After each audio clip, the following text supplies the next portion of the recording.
as we're cooking a meal, we want to get everything together time-wise. You're going to start with our friend Lois's yeast roll recipe. The sweet rolls, they are so good. And then we're going to take them like Mom used to do. She used to take 3 little balls and put them in the muffin pan, and then they would grow. They're so, you know what, you notice I'm making this almost every week? Yes. I know this one by heart because it's such a great recipe. And it's really good. Oh, it's really good. And they're good for you. Yes, and there's it's simple. no calories. It's simple. It's really simple, too. All right, how do you do it? All right, we're going to start off, and it's actually really simple. I got this all memorized. I am going to take a 1/3 cup of sugar. All right. Put this in the bowl, and that might sound weird to start. And I'm going to do a whole packet of yeast. All right. And I need a 1 1/4 cup of warm water. So what I think is unique about this is she has the sugar in there with the yeast. So we're going to start with that. Makes it work. Yes. Now I need 1/2 teaspoon of salt. I know you have salt over there. $1? $1? Wow. That's expensive. I need the cash before you put it in there. Alrighty.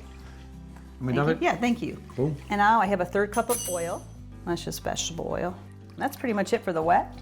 And in her recipe, she says use 3 cups of flour and then a little extra just to make sure it doughs up good. So I have about 3 1/2 cups. Okay. So usually I just add a little bit in here, mix it as I go. All right, one thing nice about this recipe is you can let it rise. After it rises, put it in the fridge and let it sit until you need it. So I like that. Yeah. So you got something to do Right. around the farm, or you want to go shopping like Yes. Nikki likes that's to right. do. And that way, for me, if we're having people for dinner, I just make it in the morning and set it aside till we need it. Now, how much do you need it?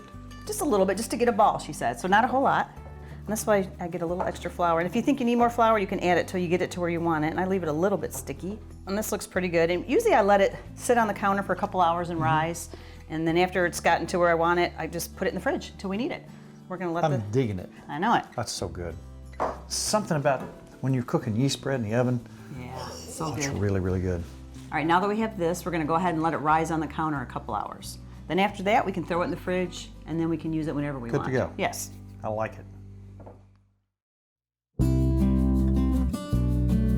So we're gonna have everything come together at once. How long does it take your yeast rolls to cook? They only cook 15 minutes, but what I've done, I actually let this rise on the counter for probably 2 hours, and it's been in the fridge. So see how it is right now?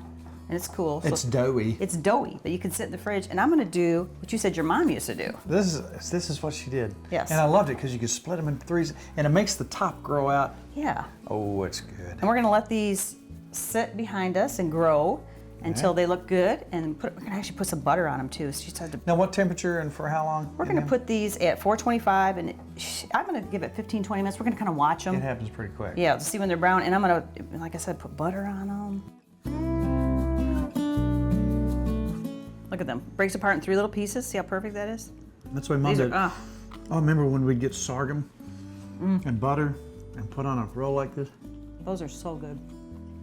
Oh. Wow. I might have more.